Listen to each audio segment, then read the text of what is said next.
Welcome back to the White Lies Whodunit series. I'm Nicole Engelbrecht, and this is episode 7. I cannot believe we are already at the penultimate episode of White Lies. Although each week of waiting for a new episode has been painful, looking back it feels like it's absolutely flown. And how much things have changed since that first episode. Episode 7 was insane. We literally have to go straight back to the drawing board here, it seems. Because Andrew Mackenzie is, according to Morgan Witbooi, only a victim of himself? I have to be honest, he sounded pretty convincing, and it kind of does fit with what we know about Andrew so far. He would not have taken public disgrace well. So maybe he did hire Morgan. What reason would Morgan have to lie?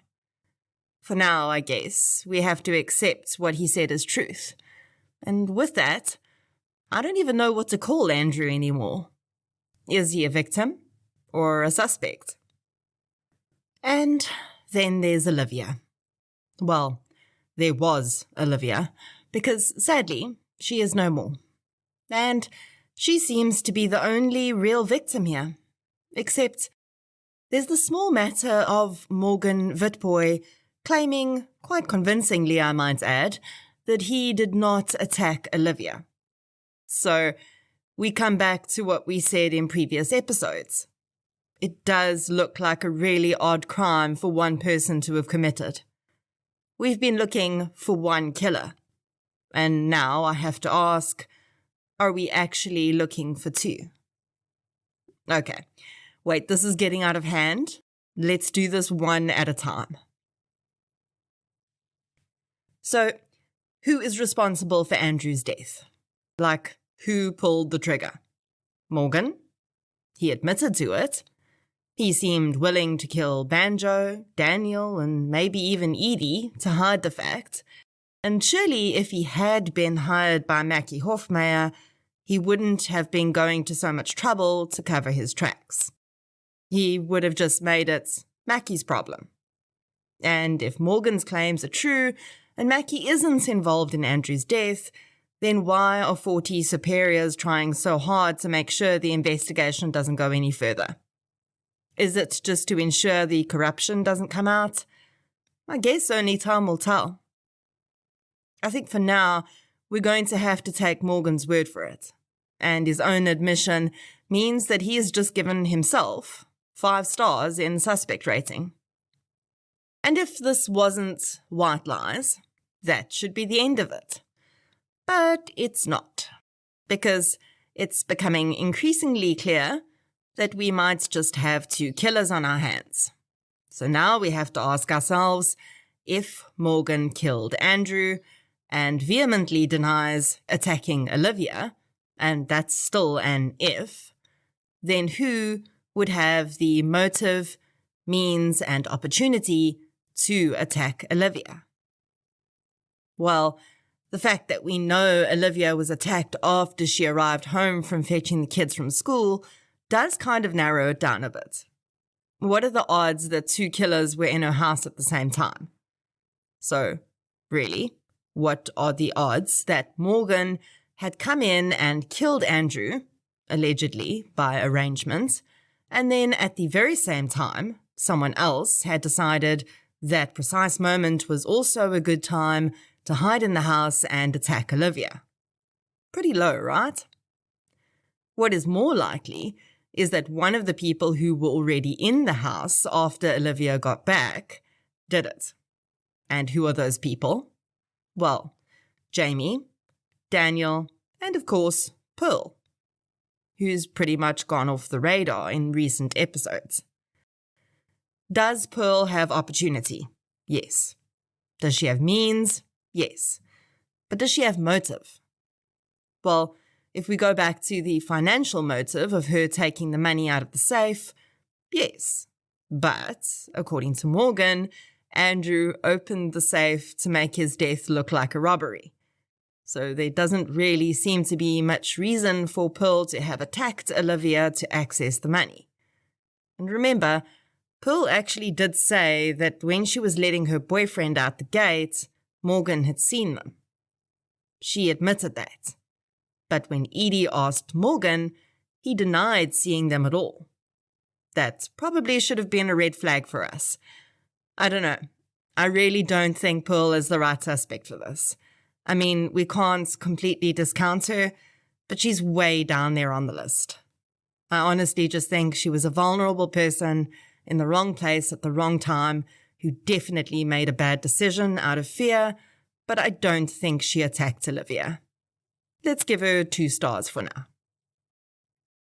Daniel has really changed a lot throughout this series. He started off looking like a really angry, violent, and entitled young man who wanted nothing more than to control everyone and everything around him for his own benefit. Now, though, he really just seems a bit sad and lost. He's really making bad decisions out of desperation, and I honestly don't see anything in him that I would class as a motive to kill his parents. Really, he just seemed to want to please his father. I do wonder if Edie is ever going to tell him she's his mom, and what that's going to do to his idea about his identity. He does still seem to be protective over Jamie, but only as much as one might expect from a big brother. He had opportunity, means, and if we really stretch it, his motive still could have been financial. But I just don't see it in him anymore. So I think we'll give Daniel 3 stars for now. And that leaves Jamie, who I would have described as young, sweet, and vulnerable at one point, but now I think we can only accurately describe as young. Not only is this young woman very oddly resilient, her mom dies in front of her eyes and the next day she's back at school for a play, but that really was not the most bizarre of moments in this week's episode involving Jamie. The biggest red flag from her was that seriously violent behavior toward the girl who likes Daniel. The way she completely switched from kind and polite to totally vicious was terrifying and undoubtedly pushes suspicion around her way up. But she did seem really cut up in the hospital room with her mom, didn't she? And there was that weird thing she kept saying, maybe we can start again. Did she mean we, including Olivia, or we, like her and Daniel? I don't know. This young lady seems really good at faking the type of behavior people expect from her. There's a word for that. It's called a psychopath. But surely our pretty, sweet, helpless Jamie couldn't be one of those. Surely not. Well, we're going to find out whether we're ready or not. Jamie's outburst, violence, and creepy behavior absolutely shoots her way up to 4.5 stars. So 40 has been suspended. It seems his superiors definitely have something to hide. And Edie resigned. So both our superheroes are now jobless. Maybe they can team up and start a private investigation agency. White Lies Season 2, anyone? Edie and 40 investigations. Although they'll probably argue over whose name comes first on the sign. But Edie has to make it out of her current predicament first. There was a gunshot. Did Morgan shoot her? Is our Edie no more? There's nothing we can do but wait for the final episode of White Lies on Mnet's Channel 101 next week Thursday at 8 p.m. And I think it's pretty official now. I don't think we actually can handle the truth.